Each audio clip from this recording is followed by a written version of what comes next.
Bienvenidos un día más a la Escuela Ministerial en línea. Gracias a aquellos que habéis estado siguiendo la clase presencial a través de YouTube. Y me gustaría explicaros que esta semana pasada no pudimos grabar la clase, así que es la única grabación que vais a tener aquellos que estáis siguiendo el curso. Perdonad por ello, pero deseo igualmente que pueda ser de bendición y de ánimo para cada uno de vosotros en todo aquello que estéis haciendo para la gloria del Señor. Hoy hace bastante frío aquí, pero espero que nuestro corazón esté ardiendo por las cosas del Señor. Últimamente, después de las vacaciones de Navidad, hemos estado prosiguiendo nuestros estudios en la introducción al Nuevo Testamento. Hemos visto varias cosas interesantísimas y hemos aprendido muchísimo respecto a la revelación que Dios nos ha dado en su palabra. Una vez más, prepárate para esta clase. Vamos a descubrir juntos cosas preciosas que van a llegar directas al corazón, no solo a la mente. ¿Qué necesitas? Como siempre decimos, lo primero es orar. Pedir que el Señor bendiga este tiempo junto a su palabra. Por supuesto, tu Biblia. Tenla ahí a mano, preparada para buscar los pasajes, parar el vídeo si es necesario y poder de esta manera también ver en pantalla o a través de las notas el software que estamos utilizando. Si es la primera vez que ves uno de estos vídeos, deciros que estamos en la Fundación Bíblica cada martes tomando y enseñando clases y me gustaría invitaros a que podáis venir. Si tiene que ser a través de YouTube, por favor, suscríbete. Es una buena oportunidad de recibir directamente todos nuestros cursos, que son cursos gratuitos, que tienen el objetivo de alimentar, de enseñar y de defender la sana doctrina. Hemos estado viendo a lo largo de estos últimos días un poco Segunda de Pedro. En este PowerPoint vamos a hacer un repaso rápido a lo que fue Segunda de Pedro para después introducirnos a Judas. Segunda de Pedro es sin duda alguna una epístola extraordinaria. La profundidad de esta epístola nos lleva a descubrir cosas extraordinarias en cuanto a los últimos tiempos, similitudes entre lo que tuvo que confrontar el apóstol y lo que estamos viviendo en nuestros días. Por eso, en nuestro estudio va bien ligado a la escatología bíblica. Aquí en pantalla tenéis uno de los manuscritos más antiguos que se conservan de la epístola de Segunda de Pedro. Ahora, ¿qué vamos a descubrir? Vamos a descubrir cuáles eran los tres grandes peligros contra el cristianismo, qué enseñó Segunda de Pedro, qué herejías confrontó y, algo importantísimo, qué debemos añadir a nuestra fe. Segunda de Pedro, estuvimos viendo en nuestras clases presenciales los tres peligros. Definimos qué era la herejía, también quién es el autor, la fecha y el tiempo de su escritura, los destinatarios, a quién iba dirigido, el propósito de esta epístola y el contenido de esta epístola. Esto es un repaso, así que voy a ir un poquito rápido. Ya hemos visto algunas de estas cosas, pero deseo poder marcarlas, que queden bien grabadas, y una vez más, si tienes cualquier pregunta, puedes escribirnos a nuestro correo electrónico de la Fundación Bíblica @gmail.com y participar también a través de nuestro Facebook o de nuestros webinars en cualquier pregunta que tengas sobre estos temas. Aquí tenemos una fotografía del papiro Bodmer 8. Este es el papiro más antiguo que conservamos de Segunda de Pedro, también conocido como el papiro número 72. En este papiro y en esta epístola encontramos los peligros que la iglesia primitiva estaba teniendo, las persecuciones, el legalismo judaico, la herejía. En el año 68, después de la muerte de Pablo, la situación hacia el cristianismo era hostil. Los creyentes eran perseguidos, asesinados, insultados, llevados a los circos romanos y muertos vilmente. Pero no era el único peligro que sufría la iglesia primitiva. Tal vez uno de los peligros mayores venía no por la persecución de fuera, sino por el peligro de dentro, el peligro del legalismo judaizante. Siempre hemos establecido una postura de denuncia del legalismo, sus peligros. Pensar que nuestra salvación o nuestra santificación depende de nosotros mismos, de lo que somos, de lo que hacemos. Olvidamos que todo cuanto somos y nuestra propia salvación es por la gracia inmerecida de un Dios que nos ama. Pero los judíos, que se habían convertido y ahora formaban parte de la iglesia primitiva, entendían que era necesario mantener algunos de los ritos y las culturas del Antiguo Testamento. No entendían que todo ello habían sido tipos, habían sido ejemplos o enseñanzas para llevarnos a Cristo. Para ellos debíamos volvernos a circuncidar, guardar el Shabbat, volver a todas las festividades antiguo-testamentarias. Y presionaban esto sobre la iglesia gentil, sobre aquellos que se acababan de convertir y aceptar al cristianismo, exigiéndoles que se circuncidaran. El legalismo era la esencia de pensar que la salvación estaba incompleta a menos que siguiéramos esas normativas. Había otro gran peligro en la iglesia primitiva, la herejía.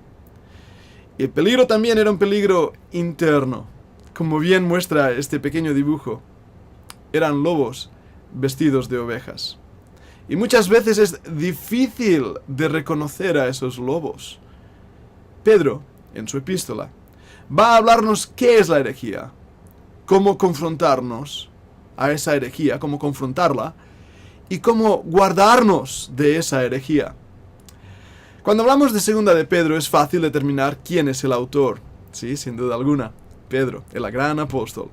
Hay evidencia interna para poder hablar de esto. El pasaje de segunda de Pedro 1, 14 al 15.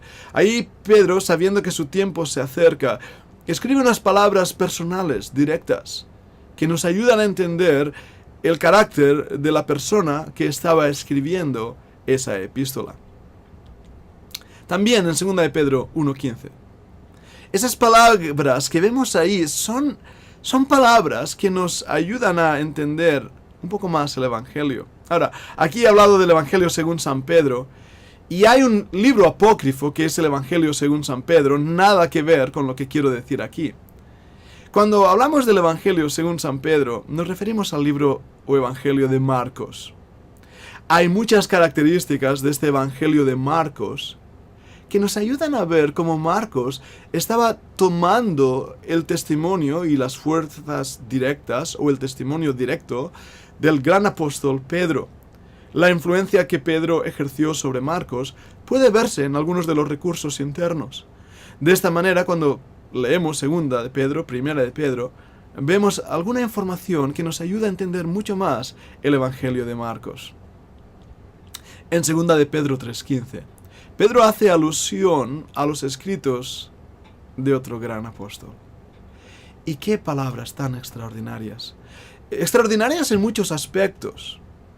Primeramente, recordar que Pedro, al hablar de los escritos de Pablo, lo menciona como escritura, término que se refiere a los escritos inspirados por Dios, la Biblia. Pedro da autoría a los escritos de Pablo como escritos inspirados, y por lo tanto, podemos ver en ellos el canon bíblico. Pero hay algo más personal en esa referencia que Pedro hace a Pablo. Si recordáis, entre Pablo y Pedro había habido un poco de desencuentro, por decirlo así. Pablo utilizó palabras fuertes en contra de Pedro. Le llegó a decir hipócrita, la hipocresía que estaba haciendo, la disimulación que Pedro estaba realizando. Y el ejemplo nos lo menciona en el pasaje claramente, como Pedro, influenciado por el legalismo judaico, intentaba separarse de los hermanos gentiles. Y Pablo tiene que confrontar eso, mostrando el error en el cual Pedro estaba cayendo. Son palabras duras las que el apóstol Pablo hace.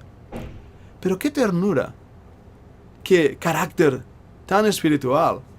Cuando vemos ahora aquí a Pedro mencionando al gran apóstol Pablo, con toda delicadeza y dando esa autoría, y nos habla mucho de la buena relación que hubo entre estos dos siervos del Señor. Una lección para aprender entre nosotros, ¿verdad? Saber perdonar, saber reconocer los dones de otras personas y ver en cada uno de nosotros la obra de Dios aún no terminada. Mirarnos unos a otros en la gracia, la paciencia y la misericordia de Cristo. La fecha y el lugar de la composición, muy probablemente esta epístola se escribió desde Roma. Muy bien, continuamos después de una breve interrupción para seguir hablando de Roma.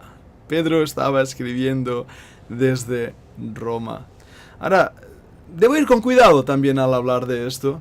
Muy posiblemente el apóstol estuvo en Roma. Pero sabemos también, por los mismos escritos de Pedro y la tradición, que Pedro se desplazó a Babilonia.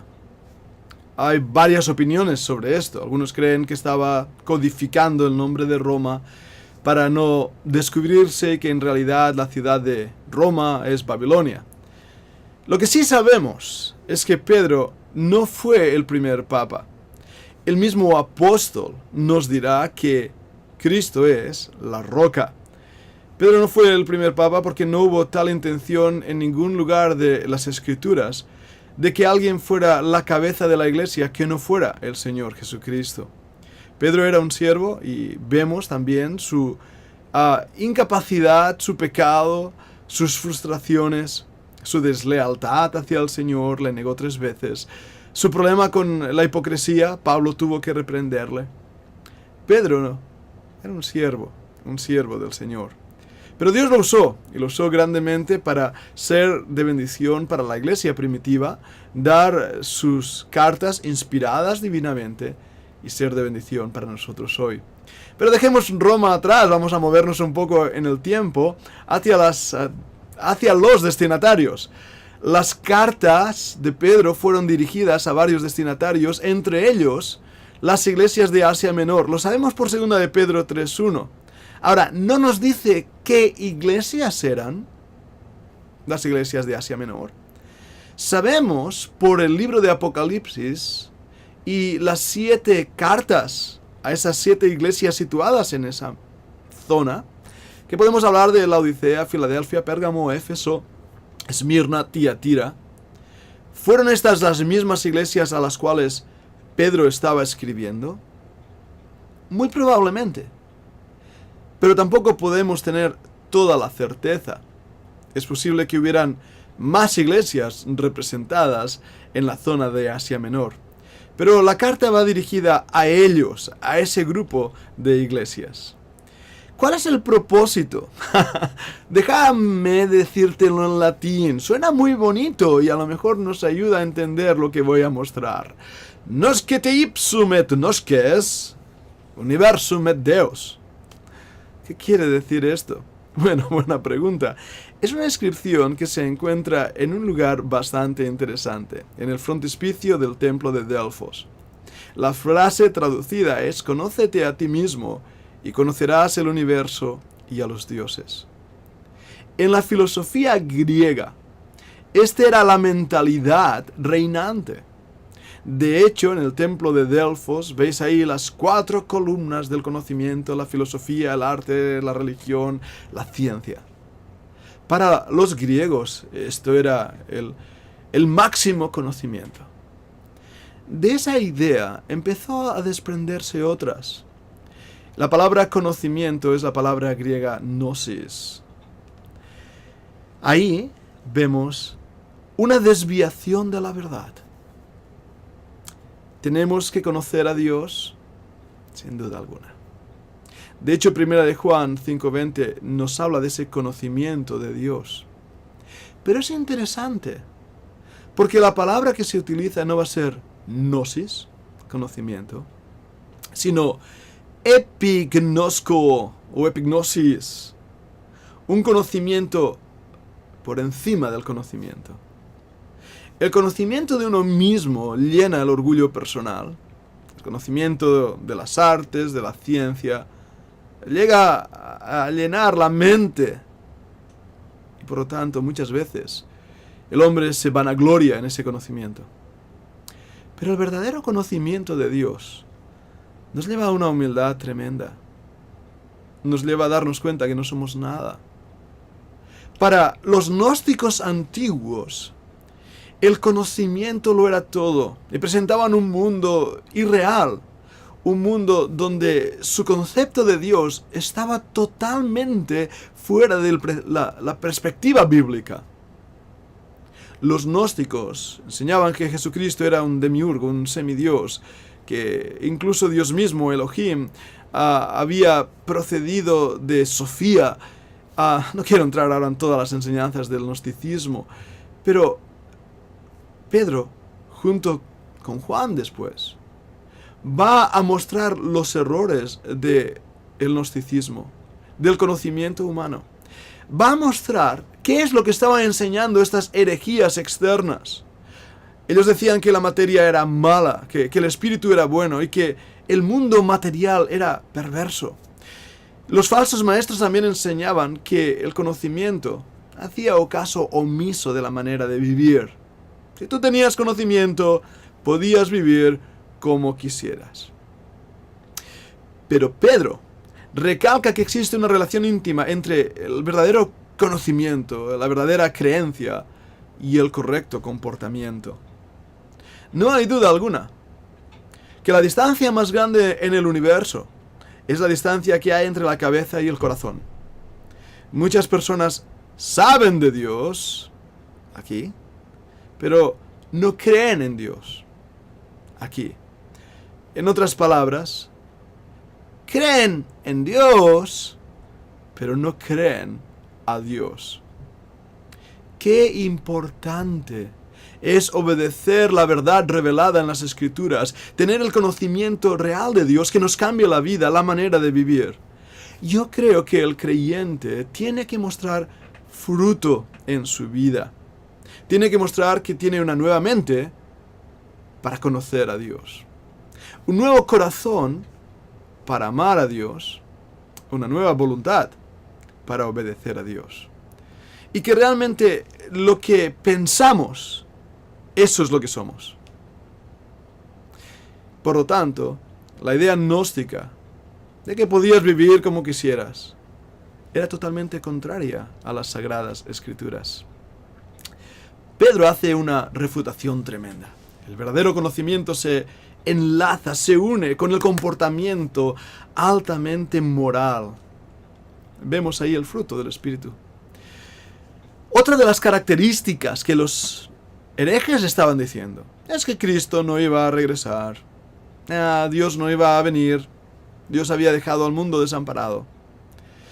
Pero Pedro muestra que la supuesta tardanza de Cristo es motivada, de hecho, por su propia misericordia, no queriendo que nadie se pierda. ¡Qué tremenda misericordia! Yo creo que hay poder en la sangre de Jesucristo para salvar a toda la humanidad, a todos los hombres y mujeres que han vivido en todos los tiempos. Hay poder. Jesucristo en aquella cruz del Calvario estaba mostrando el poder de su salvación para rescatar a toda la raza humana. Sabemos por la Escritura que no todos son salvos, que no todos serán salvos y que muchos van a rechazar la salvación que Dios les ofrece. Pero ¡qué misericordia! Dios no quiere que nadie se pierda. Y la pregunta que debemos hacer es cómo el hombre prefiere perderse e irse al infierno antes que abrazar el regalo inmerecido de un Dios que le ama. Pedro también hace otro argumento. Un argumento que hoy en día también tenemos que defender y enseñar. Algunos creen que la continuación interrumpida de la tierra es falsa. Que Dios no ha intervenido. Que la tierra va, el mundo, la sociedad, fuera de Dios. Dios ha perdido el control, en otras palabras. No, Dios no lo ha perdido. Dios no lo ha perdido. Dios no creó un mundo y le dio cuerda para que funcionase como este mundo quisiera. Dios interviene. Hay momentos a lo largo de la historia, como el diluvio, en los cuales vemos a Dios descender. La palabra en hebreo, en ese pasaje, la palabra descender, es una palabra interesante, difícil a veces de traducir. Tiene el concepto de un juez que va a la escena del crimen para recoger pruebas. Es lo que hizo Dios. Dios vio la maldad del hombre, Dios intervino. Dios intervino en la Torre de Babel. Dios intervino en Egipto con las plagas rescatando a su pueblo Israel. Dios intervino dirigiendo a esa nación durante 40 años y usándola para juzgar a las naciones vecinas paganas que habían caído en el pecado. Dios interviene en la historia. Dios es el que controla la historia. La soberanía de Dios está mostrada en esos aspectos. Sí, el hombre es responsable. Y nuestra responsabilidad hace que debamos dar cuenta a Dios de nuestros hechos. Pero Dios no nos ha dejado a la deriva en un mar de casualidades y de la fuerza del sino. Dios está en control. Bien, sigamos con nuestra enseñanza y esta vez acercándonos a una de las claves de la epístola segunda de Pedro. Me refiero a la escalera de la fe. Segunda de Pedro 1, 4 al 6 nos muestra cómo Pedro subraya el efecto del verdadero conocimiento. Una vida santa, una vida consagrada, una vida para la gloria de Dios. Todos hemos oído de la escalera del éxito y muchas empresas, muchos líderes hablan como si tú tienes un sueño, lo que tienes es que seguir tu sueño, alcanzar ese sueño. ¿Y cómo debes hacerlo? Bueno, empezando con la disciplina, ¿verdad? El levantarte temprano, el tener una autoridad en las cosas que haces, tener talento, porque por supuesto necesitas talento, y necesitas perseverar en ello. Porque mucha gente tiene talento, pero no persevera, no tiene la disciplina necesaria, no trabaja duro, se cansa a mitad de camino, no está dispuesta a pagar el precio para alcanzar su sueño, no tiene un compromiso real, una entrega real, y a veces no tiene humildad suficiente. No tiene fe que va a alcanzar ese sueño. La fe es el último eslabón de la escalera para conseguir tus sueños. Esto es lo que el mundo nos habla, lo que los líderes presentan. Pero no es lo que Pedro presenta. De hecho, cuando Pedro habla de que añadamos a nuestra fe, y habla de varias cosas, virtud, conocimiento, dominio propio, y la paciencia, la piedad, el afecto fraternal, el amor. Cuando contemplamos esto, nos damos cuenta que no solo es una escalera que sube peldaños de importancia. No. Es una totalidad de carácter que forma la esencia misma de la naturaleza del Señor. Dios es así, tiene virtud, tiene conocimiento, epigenosko, conocimiento absoluto, tiene dominio propio, tiene paciencia, piedad, tiene afecto fraternal, agape, agapao, esa palabra en griego que nos habla de su amor, un amor de entrega y sacrificio. Pedro quiere que el creyente tenga estas cualidades, que crezcamos en ellas y podamos de esta manera mostrar la madurez de nuestra vida cristiana. ¿Cuál de estas cosas tengo que trabajar más? ¿En cuál de ellas debo invertir más mi tiempo para ser mejor cristiano? ¿Debo esforzarme tal vez en el dominio propio, en mis ataques de cólera y rabia? ¿O tengo que esforzarme en el conocimiento? ¿Soy vago para aprender? ¿Soy vago para leer las escrituras? Y debo realmente clavar codos, como decimos aquí en España. Tal vez mi problema es el afecto fraternal. No amo como debería amar a los creyentes. Es una continua escalera, un continuo añadir, un crecer en la gracia. Y Pedro nos habla de estas cosas. Los falsos maestros enseñaban que los evangelios eran fábulas artificiosas. Enseñaban que los pecados de la carne no afectan al alma. Y enseñaban que el mundo sigue igual desde el principio de la creación. Pero hemos visto cómo estas enseñanzas falsas son refutadas por Pedro. Pedro y los demás fueron testigos de la verdad. Cristo no era una especie de fantasma. Pedro y los demás apóstoles tocaron, palparon, oyeron. Con sus sentidos físicos pudieron ver al autor, consumador y creador de la vida. No eran fábulas inventadas por los hombres. Y es una buena refutación a las ideas actuales que intentan hacer de Cristo un mero mito. No es un mito. Cristo es nuestro gran y único Salvador. Vamos a parar ahí un momento y nos vamos ahora a acercar al libro de Judas. Y Judas y Pedro van unidos en conceptos, en ideas y en enseñanzas. Es por eso también que estamos dejando un momento primera, segunda y tercera de Juan para saltar a Judas y descubrir qué es lo que Judas tiene para nosotros.